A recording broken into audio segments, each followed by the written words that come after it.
Bonjour à tous, je suis heureux de vous retrouver aujourd'hui pour qu'on aborde ensemble ce sixième et dernier thème de la grande traversée de la Bible. Et aujourd'hui on va parler de la vie du disciple. Qu'est-ce que c'est qu'un disciple? Un disciple, c'est quelqu'un qui suit l'exemple d'une personne, qui la considère comme son maître. Et on va parler justement des disciples de Jésus-Christ après la mort et la résurrection. On va parler de tous ceux qui veulent faire de Jésus-Christ leur exemple et faire de Jésus-Christ leur maître. Et on va commencer par une première partie où on va parler des disciples contemporains de Jésus-Christ. Et on va parler d'eux après la mort et la résurrection de Christ. Je vais lire dans l'évangile de Luc, chapitre 24, verset 36. Donc à ce moment-là, Jésus-Christ est déjà ressuscité, mais tous les disciples ne l'ont pas encore vu ressusciter et ils n'ont pas encore trop compris. Ils sont dans l'inquiétude par rapport à la mort de Jésus-Christ. Ils n'ont pas encore compris les Écritures, mais on va lire.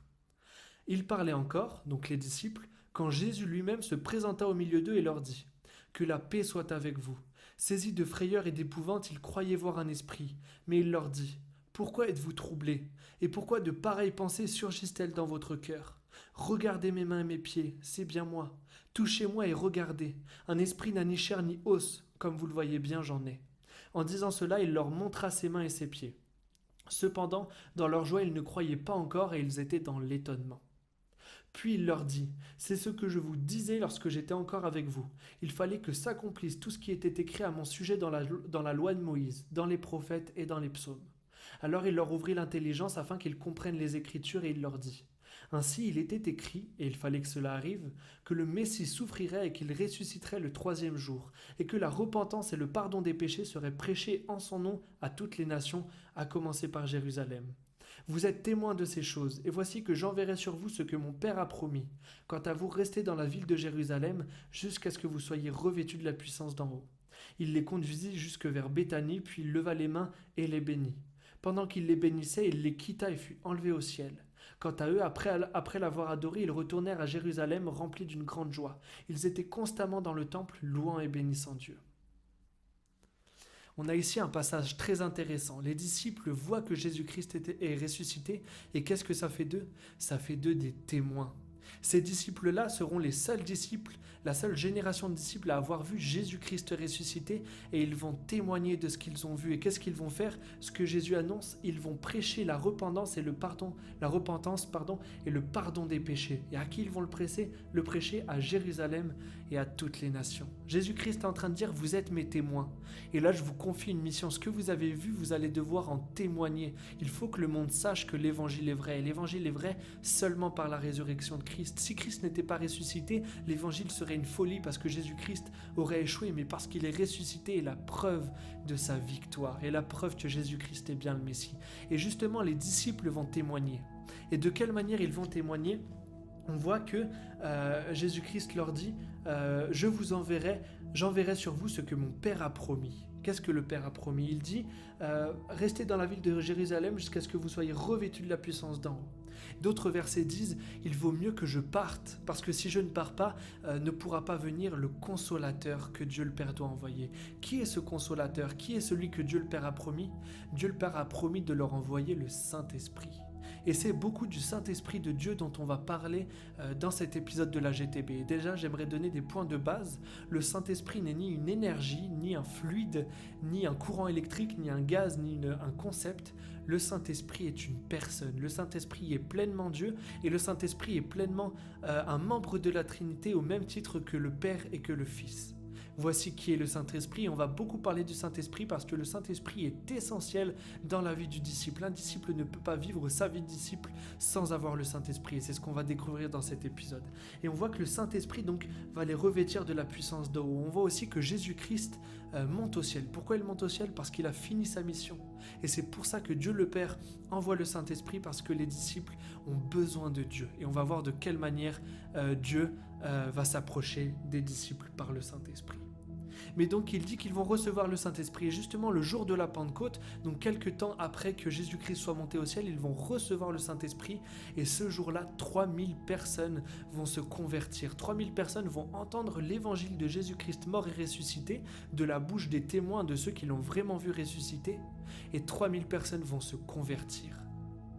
Et ça forme des disciples. Ce sont des disciples qui font des disciples. Et ça, c'est le commencement de l'Église. Et qu'est-ce que c'est l'Église? L'Église, ce n'est pas un bâtiment fait de murs, ce n'est pas un local. L'Église, c'est l'ensemble des croyants, l'ensemble des disciples qui font de Jésus-Christ leur exemple et leur maître. Voici ce qu'est l'Église. Et l'Église va grandir, et l'Église va de plus en plus annoncer l'Évangile. Mais l'Évangile est annoncé dans un monde de ténèbres, et ce monde déteste Jésus-Christ. Ce monde déteste la lumière de l'Évangile. Et les chrétiens, on ne les appelle pas encore ceux-là à ce moment-là, ça viendra plus tard, mais les disciples de Jésus-Christ seront persécutés pour leur foi et pour leur partage de l'Évangile. Et on va justement parler d'un de ces persécuteurs, parce que ça va devenir quelqu'un de majeur dans le Nouveau Testament, de très important. Il s'appelle Saul, c'est un persécuteur qui connaît très bien les Écritures et il est zélé pour mettre fin, voici comment on l'appelle à ce moment-là, la secte de Jésus le Nazaréen. En fait, beaucoup de gens ne croyaient pas que Jésus-Christ est ressuscité, ils savaient qu'il était mort, mais du coup ils pensaient que c'était une hérésie par rapport à la loi de Moïse et tout ce qu'on leur a enseigné dans les Écritures, et justement Saul était très zélé pour mettre un terme à cette secte, et il pensait rendre un culte à Dieu, il pensait être bon envers Dieu en faisant cela. Et un jour il va se rendre sur la route de Damas pour arrêter des chrétiens, les mettre en prison et les faire mourir, mais il sera arrêté par Jésus-Christ. Comment ça se passe? Saul est sur son cheval et lui apparaît Jésus-Christ qui va lui dire: Saul, pourquoi me persécutes-tu? Et Saul va lui répondre: mais qui es-tu, Seigneur? Et Jésus va lui dire: je suis Jésus, celui que tu persécutes. Et voici que Saul va comprendre à partir de ce moment-là, de la même manière que les disciples ont compris quand c'est écrit, Jésus-Christ leur ouvrit l'intelligence afin qu'ils comprennent les Écritures. Voici quel est le pouvoir de Christ d'ouvrir les yeux sur les Écritures, et Saul va comprendre. Saul va comprendre et il va radicalement changer de vie. Il va devenir un disciple de Christ. Lui qui était un persécuteur qui arrêtait les disciples, il va se convertir. Et on voit à quel point la grâce de Jésus-Christ est grande. Saul était un persécuteur, mais Jésus-Christ va lui pardonner. Et après ça, il va utiliser Saul. Et de quelle manière? Saul, et qu'on va ensuite appeler Paul après sa conversion, il va être celui qui va annoncer massivement l'évangile de Jésus-Christ à toutes les nations qu'on appelle païennes, en fait, qui ne sont pas membres du peuple juif. Il va annoncer l'évangile, il va être l'apôtre de Jésus-Christ qui va ouvrir l'évangile au monde. Et il va aller de nation en nation, de ville en ville pour annoncer l'évangile, implanter des églises, donc faire des disciples qui vont devenir une église, l'ensemble des disciples. Et il va continuer ainsi jusqu'au moment où il finira sa vie à Rome persécuté. Lui qui était un persécuteur devient un persécuté pour la cause de l'évangile. Voici ce que produit l'évangile dans la vie de quelqu'un. Et on va donc commencer avec une deuxième partie où on va découvrir ensemble qu'est-ce que ça veut dire être disciple de Jésus-Christ. Et pour ça, je vais commencer avec un verset dans l'évangile de Jean, chapitre 1, verset 12. « Mais à tous ceux qui l'ont accepté, à ceux qui croient en son nom, il a donné le droit de devenir enfants de Dieu. » Qu'est-ce que la parole est en train de nous dire? La parole est en train de nous dire que tous ceux, donc comme on a vu, qui font de Jésus-Christ et de sa mort un sacrifice de culpabilité, tous ceux qui renoncent à leur péché et qui décident de suivre Jésus-Christ, eh bien ils suivront Jésus-Christ dans la résurrection. Et ils vont déjà être ressuscités spirituellement dès maintenant. Comme on a vu, l'être humain était mort spirituellement, c'est-à-dire séparé de Dieu. Et bien dès l'instant où quelqu'un se confie en Jésus-Christ, Dieu le lave de son péché et il peut être à nouveau vivant spirituellement et en communion avec Dieu. L'être humain, à ce moment-là, devient un disciple, il est rattaché à Dieu. Et on a vu qu'est-ce qu'il devient? Il devient enfant de Dieu. Et qu'est-ce que ça annonce? Ça annonce une nouvelle identité. On a vu que quand l'être humain est né, il était rebelle, séparé de Dieu, il était pécheur, soumis à Satan, incapable de plaire à Dieu. Mais maintenant qu'il est mort à tout ça et qu'il est né dans une nouvelle vie, dans une nouvelle relation avec Dieu, eh bien Dieu lui donne une nouvelle identité. Et cette identité, c'est d'être enfant de Dieu. Et l'identité du croyant est primordiale, c'est un pilier dans la vie du disciple. Tout disciple doit être au courant de son identité, sinon il vivra dans la défaite, et je vais m'expliquer. Mais d'abord, quelle est l'identité d'un disciple? Eh bien, un disciple est enfant de Dieu. Un disciple est libre vis-à-vis du péché. Un disciple est aimé de Dieu. Un disciple est ami de la justice. Un disciple devient donc enfant de Dieu, mais il est également libre vis-à-vis de Satan et du péché. Un disciple est également purifié de tout péché. Un disciple est saint.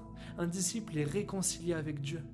Il y a tellement d'autres versets qui parlent de l'identité du croyant, mais tant que le disciple se souvient de son identité, il est victorieux sur le péché et sur Satan. Par contre, un disciple qui oublie son identité et qui croit aux mensonges et donc aux autres identités qui vont lui donner son pays, aux autres identités que vont lui donner ses amis, sa famille, aux autres identités que Satan va lui donner par tout un tas de mensonges, parce qu'on a vu que Satan travaille par le mensonge. Il a menti à Adam et Ève, et de la même manière, il va mentir aux disciples. Il ne va pas les épargner parce qu'il veut aller contre le plan de Dieu. Mais le disciple a la victoire sur Satan tant qu'il connaît son identité en Christ. Mais son identité ne vient pas de ce qu'il a accompli. Son identité vient du sacrifice et de la résurrection de Jésus-Christ. Et donc l'identité du disciple est un pilier dans la vie du disciple. Mais ce n'est pas tout. Au moment où le disciple est né de nouveau, Dieu va faire de lui son temple. On a vu que progressivement, Dieu s'est rapproché de son peuple, Dieu s'est rapproché des siens, d'abord par le tabernacle, ensuite par le temple, mais ça c'était à côté d'eux. Dieu s'est rapproché ensuite par Jésus-Christ parce que Jésus était le temple du Saint-Esprit et donc Jésus a vécu parmi le peuple, mais ce n'était pas encore assez. Et maintenant Dieu vit dans le croyant. Il fait du croyant son temple. Ça veut dire quoi? Ça veut dire qu'il purifie le croyant de tout péché. Le disciple est purifié de tout péché et maintenant le disciple est là pour accomplir la volonté de Dieu. Et c'est ce qu'on va voir après, cette idée de volonté de Dieu. Mais donc le disciple est le temple du Saint-Esprit. Ça veut dire que le Saint-Esprit habite en toi. Ça veut dire que Dieu n'est pas un Dieu lointain. Dieu est un Dieu tellement proche qu'il vit à l'intérieur de toi. Et qu'est-ce que va faire le Saint-Esprit à l'intérieur du croyant? Eh bien, on voit plusieurs choses, notamment, il va montrer le péché. Le Saint-Esprit va montrer le péché dans la vie du croyant et il va même rendre le péché insupportable. Parce que tu es le temple disciple, tu es le temple du Saint-Esprit. Le Saint-Esprit ne supporte pas le péché, ne tolère pas le péché. Tu devras mettre à mort chaque jour de ta vie le péché dans ta vie. Le disciple va donc devoir lutter entre sa chair qui le tente et son esprit qui est né de nouveau et qui veut obéir à Dieu. Et ça va être une lutte, mais une lutte dans laquelle le disciple ne sera victorieux seulement que quand il est confiant et qu'il connaît son identité en Christ. Et seulement quand il se rappelle qu'il est réellement le temple du Saint-Esprit, un croyant qui sait réellement qu'il est le temple du Saint-Esprit ne péchera pas. Mais quand il l'oubliera et qu'il croira aux mensonges du monde, aux mensonges de Satan, il péchera. Mais qu'est-ce qui se passe quand un croyant pêche? Qu'est-ce qui se passe quand un croyant pêche? Le Saint-Esprit en lui révèle qu'il a péché. Et le Saint-Esprit le pousse à la repentance. Et sa repentance, la repentance du disciple le pousse à la croix, là où Jésus-Christ s'est sacrifié pour lui. Et à partir de ce moment-là, là où le disciple se repent, il est lavé de son péché. Il peut de nouveau avancer dans la vie que le Saint-Esprit lui permet d'avoir. Qu'est-ce que va faire d'autre le Saint-Esprit dans la vie du disciple? Il va porter du fruit. Et pour ça, je vais lire un verset dans dans la lettre aux Galates, chapitre 5, verset 19, donc une lettre que Paul a écrite. Les œuvres de la nature humaine sont évidentes. Je vais lire vite, parce qu'il y a beaucoup d'œuvres.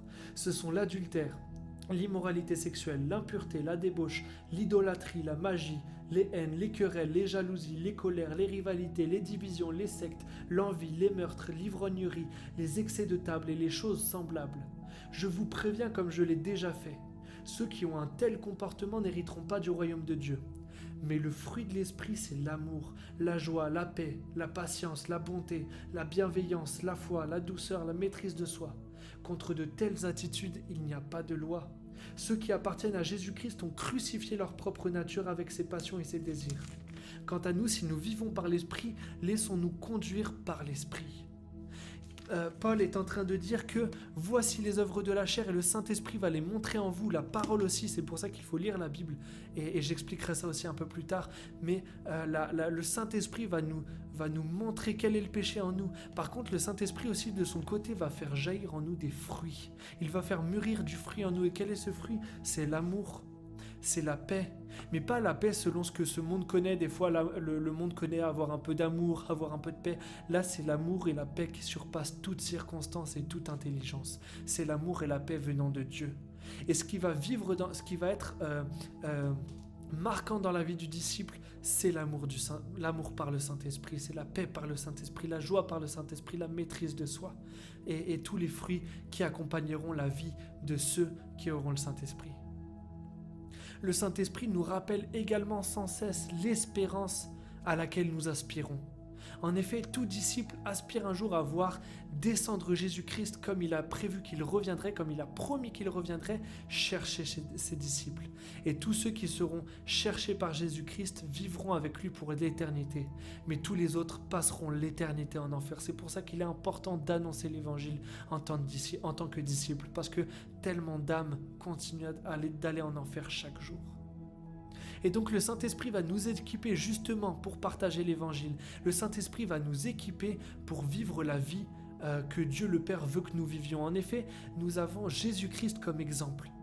Et Jésus-Christ était totalement soumis à Dieu le Père, et le disciple doit être entièrement soumis à Dieu le Père, et c'est le Saint-Esprit qui va lui permettre d'être soumis à Dieu le Père. Mais quelle est la volonté de Dieu le Père dans la vie du croyant? Je vais lire un autre verset dans la lettre aux Thessaloniciens. Première lettre, chapitre 4, verset 3. Ce que Dieu veut, c'est votre progression dans la sainteté. C'est que vous vous absteniez de l'immoralité sexuelle. C'est que chacun de vous sache garder son corps dans la consécration et la dignité, sans le livrer à la passion du désir comme les membres des autres peuples qui ne connaissent pas Dieu. C'est que personne dans ce domaine ne fasse de tort à son frère ou ne porte atteinte à ses droits, parce que le Seigneur fait justice de tous ses actes, comme nous vous l'avons déjà dit et attesté. En effet, Dieu ne nous a pas appelés à l'impureté mais à la consécration. Celui donc qui rejette ses instructions ne rejette pas un homme, mais Dieu qui vous a aussi donné son Saint-Esprit. La volonté de Dieu, c'est que tu progresses dans la sainteté. Ça veut dire que ta lutte dans le péché devienne de plus en plus intentionnelle, de plus en plus réelle. Ça veut dire que tu grandisses en sainteté pour Dieu. Ça veut dire que tu te détaches de plus en plus du monde pour vivre avec Dieu, pour vivre ce que Dieu veut. Et Dieu va aussi te donner tout un tas de bonnes œuvres à pratiquer, des bonnes œuvres qu'il a déjà préparées.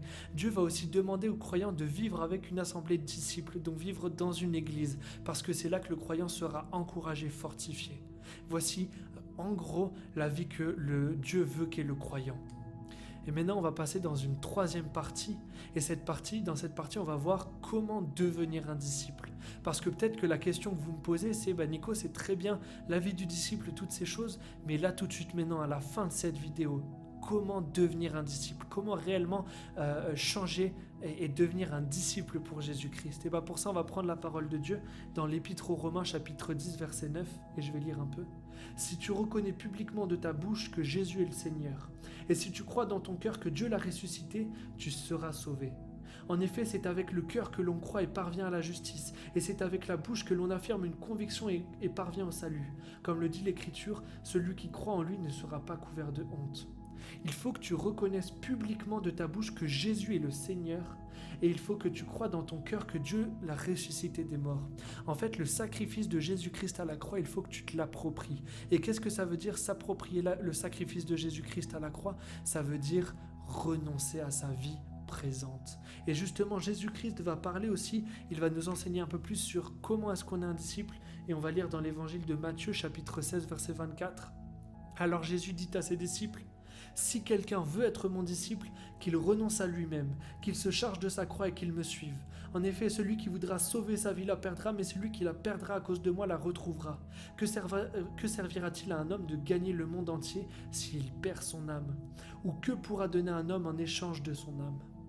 Jésus-Christ est en train de dire que tu peux confesser qu'il est Seigneur, tu peux croire que Dieu l'a ressuscité, mais ce qui va vraiment attester que ce que tu es en train de faire est véridique, c'est parce que tu vas renoncer à ta vie, tu vas renoncer à toi-même. Et je vais donner des étapes de renoncement. D'abord, tu dois renoncer à ton péché. Donc comme je l'ai répété, le péché dans ta vie doit avoir une fin. Ça veut dire que tu dois te mettre en règle avec Dieu. Si tu voles, tu dois cesser de voler. Si tu mens, si le mensonge est une alternative pour te sortir de situation, tu dois cesser de mentir. Si tu es rebelle envers des autorités, tes parents, tu dois cesser d'être rebelle, tu dois te soumettre. Ça, c'est encore autre chose qu'on découvrira plus tard dans la parole de Dieu en apprenant à être un disciple. Mais tu dois renoncer à ton péché. Si tu vis une situation d'immoralité sexuelle, c'est-à-dire qu'il n'est pas tu ne vis pas la sexualité dans le cadre que Dieu a prévu, tu dois y mettre un terme, tu dois te mettre en règle dans tous ces domaines. Et c'est ça qui prouvera que tu as vraiment renoncé à ton péché. Ensuite, tu dois renoncer à tes projets, dans le sens que, quelle que soit la vie que tu es en train de mener, tu dois dire, ok Seigneur, à partir de maintenant, toi, qu'est-ce que tu veux que je fasse? Peut-être que tu es en école de quelque chose, peut-être que tu as un travail, peut-être que tu es encore au lycée, je ne sais pas, ou au collège, ou peut-être que tu es plus âgé que ça. Quelle que soit la situation dans ta vie, tu dois dire, ok Seigneur, je laisse tout de côté. Tout ce que je suis en train de vivre, je te le soumets. Quelle est ta volonté à toi? La prière de quelqu'un qui se soumet réellement à Dieu, c'est lui dire que ta volonté soit faite. Et justement, mourir à soi-même, c'est mourir à sa volonté. Mais ça, c'est ce qui est quelque chose, c'est ce qui est le plus dur, justement, quand on vient à Christ. C'est renoncer à soi-même. Et c'est ce qui prouve qu'on est vraiment devenu un disciple et qu'on veut vraiment devenir un disciple, c'est quand on accepte de renoncer à soi-même. Et enfin, tu vas devoir renoncer à ta vie jusqu'à la mort. Qu'est-ce que ça veut dire? Ça veut dire que même un jour tu risques d'être persécuté. Tu risques d'être persécuté à cause de l'évangile, à cause de ta vie de disciple que ce monde déteste. Et tu risques de mourir pour cela. Certains mourront même à cause de la persécution, mais d'autres seront tapés, seront battus, seront mis en prison, comme Christ. Et comme les disciples, comme Paul a été mis à mort. Et tous les autres disciples, la plupart d'entre eux, ont été mis à mort. Et si tu veux devenir disciple, eh bien il se peut qu'un jour, tu sois persécuté. Et Dieu t'appelle à une base de renoncement. Ton renoncement ne sera pas parfait. Ta repentance n'est pas parfaite dès que tu te convertis. Et Dieu va te faire grandir dans le renoncement petit à petit dans ta vie de disciple jusqu'à ce que tu aies pleinement renoncé à toi. Dieu va te faire progresser dans le renoncement. Mais donc Jésus-Christ, si tu perds ta vie pour lui, tu la gagneras. Mais si tu refuses dès aujourd'hui de perdre ta vie pour Jésus-Christ, tu la perdras quand il viendra juger l'humanité, parce que tu passeras l'éternité en enfer. Qu'est-ce qu'il est de mieux de perdre cette vie humaine si courte, mais de gagner l'éternité au paradis avec le Seigneur pour l'éternité justement. Et donc maintenant, pratiquement, comment devenir un disciple?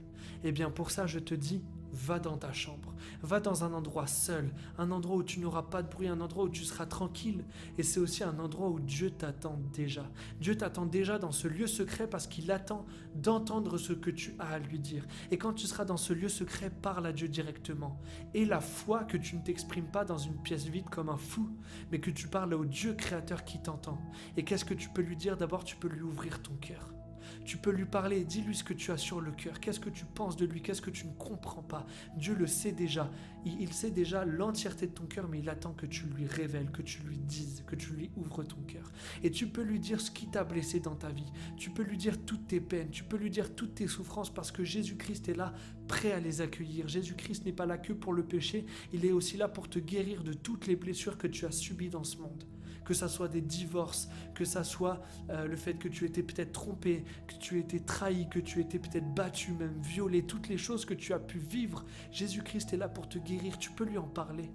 Ensuite, tu peux lui parler de ton péché. Il faut que tu aies reçu la conviction de péché, il faut que tu crois que tu es pécheur devant Dieu. Et tu peux lui exprimer ton péché, tu lui dis je reconnais que je suis pécheur là et là, mais je ne veux plus vivre dans le péché. Et tu lui dis j'accepte Seigneur que tu sois mort à la croix pour moi. Et à partir de ce moment-là, il faut que tu crois ce que tu es déclaré, que Jésus-Christ est mort pour toi. Et à partir du moment où tu crois que Jésus-Christ est mort pour tes péchés et que tu y renonces, tu es lavé. Comme on l'a annoncé précédemment, tu es lavé. Et à partir de ce moment-là, tu dis Seigneur, je veux te suivre, je veux devenir ton disciple. Que ta volonté soit faite dans ma vie, que ton royaume vienne dans ma vie. Je veux suivre l'exemple de Jésus-Christ, je veux que Jésus-Christ soit mon maître et je déclare à partir d'aujourd'hui que je n'appartiens plus à Satan, je n'appartiens plus à ce monde de ténèbres, j'appartiens à Jésus-Christ. Et Dieu entend ta prière. Dieu entend ta prière et il t'accepte. Si tu as un cœur sincère, Dieu t'accepte. Et maintenant que tu es un disciple, si tu as suivi de suivre Jésus-Christ, j'ai envie de te dire à travers cette GTB, bienvenue dans la famille. Bienvenue dans la famille, tu es mon frère, ma sœur, adoptif en Jésus-Christ et tu es enfant de Dieu à partir de maintenant. Et la seule chose que j'ai à te dire, c'est va. Va et vis la vie que Dieu veut que tu vives. Il est dès maintenant à l'intérieur de toi. Mais si tu refuses dès aujourd'hui d'être un disciple et si tu continues à refuser, ne remets pas ça à demain. Si tu continues à refuser, tu ne sais pas quand tu partiras, tu ne sais pas quand tu mourras et tu ne sais pas non plus quand Dieu reviendra finir ce monde. Quand il reviendra juger le monde, tu finiras en enfer. C'est la parole de Dieu. Et c'est l'évangile qui doit être annoncé ainsi. Mais je t'en conjure maintenant, va vers Jésus-Christ, parce qu'il t'attend bras ouverts. C'est la fin de cette GTB, c'est la fin de cet épisode, et je vais prier. Seigneur Dieu, je te prie pour toutes les personnes qui ont entendu cette GTB. Je ne sais pas quels problèmes elles peuvent avoir à faire maintenant, Seigneur, mais je crois que tu es souverain pour briser toutes les chaînes de Satan dans la vie de tous ceux qui écoutent cette GTB. Je crois, Seigneur, que tu as vaincu et que tu as écrasé la tête du serpent à la croix.